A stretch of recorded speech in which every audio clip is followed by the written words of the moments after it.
अभी आपको इन बच्चों का कैसे सब आपको लगता है कि इनमें कोई बदलाव आ रहा है? वो तो मैम ऐसा है कि मैं बोलूँगा तो आपको लगेगा कि मैं सही बोल रहा हूँ, बाकी आप बच्चों से खुद बात कर लेना, क्योंकि मुझे लग रहा है कि बदलाव आ रहा है। क्योंकि कुछ लड़कियों से मैंने खुद पर्सनल बात की है, तो कह रहे सर बहुत अच्छा है, और कुछ लड़कियाँ ऐसी हैं जो कि दोबारा से क्लास ले रही हैं, कह रहे सर एक बार तो उनका सेशन पूरा हो चुका है सर, दोबारा मुझे करना है। मैं क्यों कह सर बड़ा अच्छा लग रहा है, क्योंकि बहुत कुछ सीखने को मिल रहा है। हाँ, अब ये उन्हें लगता है कि हमें यहाँ आकर शिक्षा लेनी चाहिए। जी बिल्कुल, और वो खुद तो करती हैं और साथ में और भी अगल बगल के जो हैं उनको भी बताते हैं कि हाँ भैया यहाँ पे आइए, और कुछ ना कुछ ऐसी शिक्षा है जो कि उनको वहाँ से मिल रही है। मतलब कहते हैं ना, एंजॉय करके शिक्षा, मतलब अच्छा लग रहा है उन लोगों को। मुझे इंटरेस्ट बन रहा है। बहुत अच्छा इंटरेस्ट बन रहा है इन लोगों को। जी, तो अब इतने बड़े एनजीओ को चलाने के लिए जो भी लागत लगती है, जो भी खर्चा आता है, उसकी पूर्ति किस तरह से होती है? क्या आप अपने हिसाब से करते हैं, अपने खुद से ही उसका भरपाई होती है, या फिर कोई गवर्नमेंट सपोर्ट आपको मिल रहा है? 2016 तक तो मैम हमने खुद ही अपने सेल पे किया था, जो मैं सैलरी जॉब करता था, और हमारी टीम थी उस समय 5-6 लोग थे, मतलब गवर्निंग बॉडी के अंदर। तो अपने सहयोग से मेंबरशिप वगैरह रख रखी थी हमने, मेंबरशिप्स होती हैं, और उसके हिसाब से हम लोग चला रहे थे। 16 के बाद फिर मेंबरशिप हमने ख़त्म कर दी। 16 के बाद हमारा सेंट्रल गवर्नमेंट का फंड आने लग गया। उसके बाद फिर 18 तक आया, 18 तक चल रहा था। तो उसके बाद 18 से ले अब 19 और अब 20 तक स्टार्टिंग है। तो 19 में कुछ ऐसे फंड नहीं आया था। जो हमारे पहले का जो फंड था एनजीओ के अंदर, उसी से हम लोग काम कर रहे हैं, और आगे अब जो प्रोग्राम मिले हुए, कुछ फंड के प्रोजेक्ट मिले हुए, उस पर हम लोग काम करेंगे। और अब तो ऐसा है कि अवेयरनेस प्रोग्राम कुछ ऐसे प्रोजेक्ट मिल रहे हैं, जैसे मतलब बच्चों को भी जो आएगा उसको भी मिलेगा, और हमको तो खैर मिलेगा ही। तो इससे क्या है कि बच्चे और प्रोत्साहित हो, और बच्चे ज़्यादा इसके अंदर इंटरेस्ट लें, ऐसा कुछ है इसके अंदर इस बार। जी, अब हम बात करेंगे जो हॉस्टल की आपने बात की है, वो वहाँ पे एडमिशन हॉस्टल के लिए क्योंकि खर्च देना पड़ता है, उसके लिए पे करना पड़ता है, उसमें क्या आपका रहता है कि बच्चों को फ़ीस वगैरह देनी पड़ती है वहाँ पर भी? नहीं मैम, हमारा आपने देखा हो द्वारका में है, इंदिरा गांधी एयरपोर्ट पे जीएमआर कंपनी है। जीएमआर का एक फाउंडेशन उन्होंने बना रखा है जीएमआर एयरपोर्ट पे।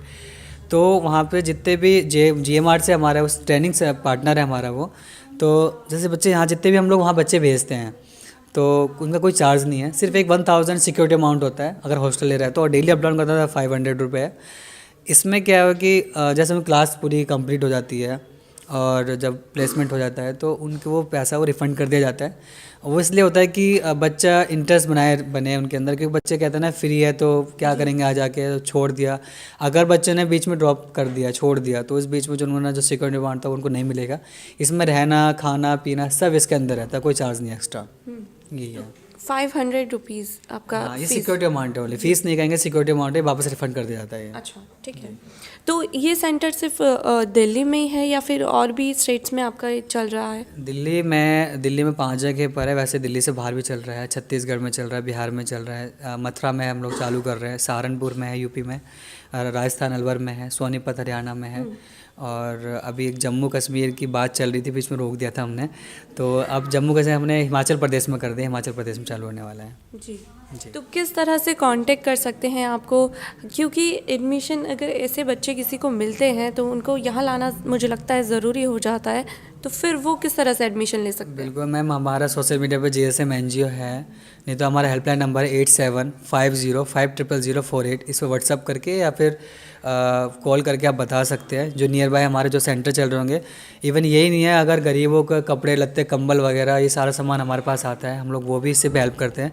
अगर कोई ऐसे बच्चे हैं जो बच्चे हैं पढ़ने के लिए इच्छुक हैं, या कोई स्वास्थ्य को लेकर हैं, या फिर कोई सामान की आवश्यकता है कुछ भी, या कोई ऐसी महिला है जिसके शादी के लिए भी, हर एक चीज़ से हम लोग सपोर्ट करते हैं। तो आप हमारे इस नंबर पे संपर्क कर सकते हैं। हम लोग जितना होगा हम उतनी उनकी कोशिश करेंगे मदद करने की। जी, बहुत बहुत शुक्रिया, आपने कीमती वक्त हमें दिया, धन्यवाद आपका।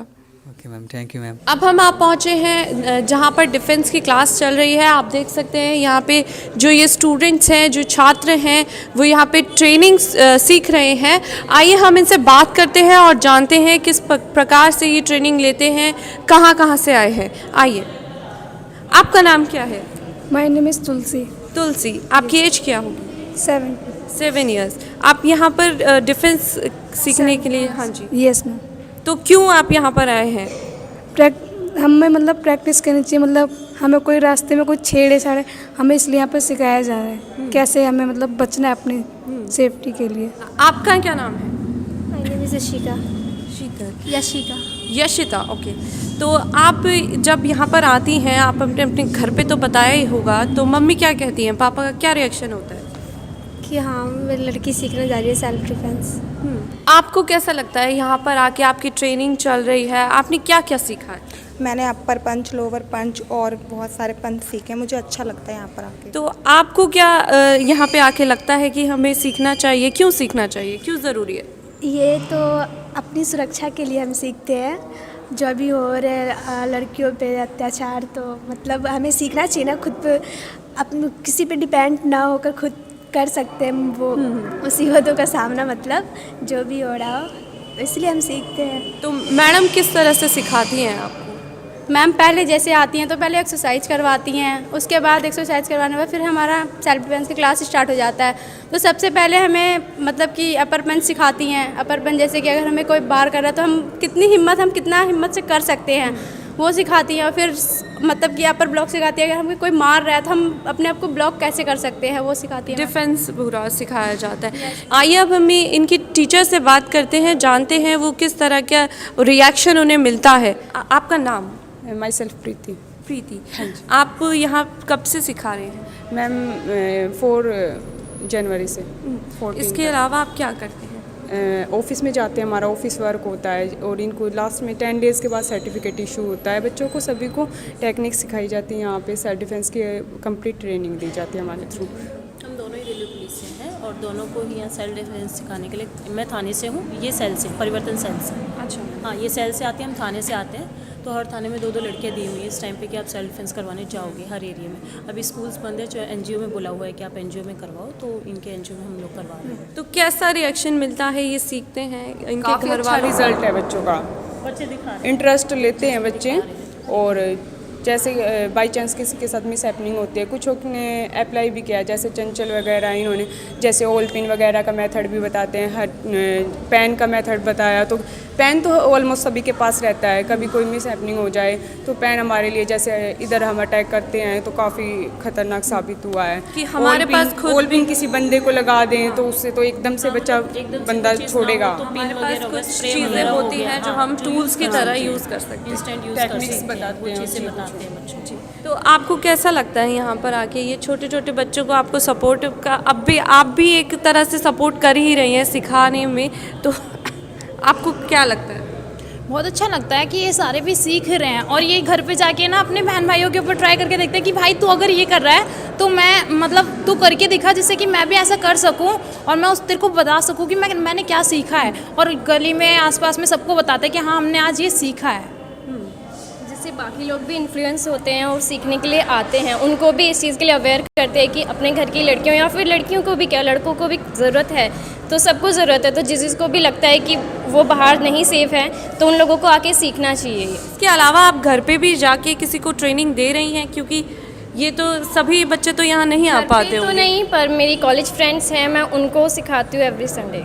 एवरी संडे क्लासेस होती है। आप मैं अपने साथ अपने ट्यूशन के बच्चों को लेके आती हूँ यहाँ पे। ट्यूशन के बच्चों को लेकर आती है। जैसा कि हमने आपको दिखाया कि एक एनजीओ के माध्यम से हमारे साथ जो दीपक जी थे, जिन्होंने हमसे बात की, उन्होंने बताया कि एनजीओ के माध्यम से किस तरह से वो शिक्षा से लेकर रोज़गार देने तक का जो सफ़र है वो यहाँ पर उनको सिखाया जाता है, किस तरह से पूरा अपनी ज़िंदगी को किया जा सकता है, किस माध्यम से किस तरह से अपनी ज़िंदगी में हमारे जो छोटे छोटे कार्य हैं उनको करके उसे सफल बनाया जा सकता है। महिलाओं की सुरक्षा की बात की जाए तो हमने यहाँ पे देखा कि डिफेंस क्लासेस यहाँ पर दी जाती हैं बच्चों को, जिसमें वो अपने डिफेंस के लिए यहाँ पे क्लासेस लेते हैं और सीखते हैं कि अपने आप को ऐसे लोगों से जो महिलाओं का शोषण करते हैं उनसे अपने आप को किस तरह से बचाया जा सकता है। हमारा भी यही मानना है कि आप लोग भी जो भी दर्शक हमें देख रहे हैं वो सभी अपने बच्चों को इस तरह की ट्रेनिंग में सहायक बने, उनको जाने की इजाज़त दे।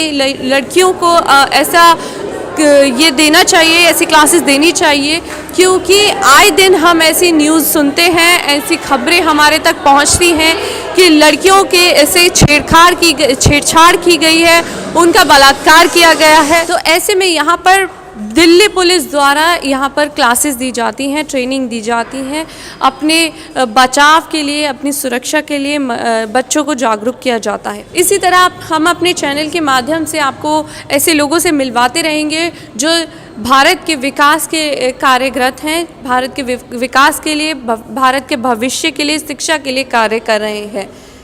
देखते रहिए द न्याय सभा टीवी भारत।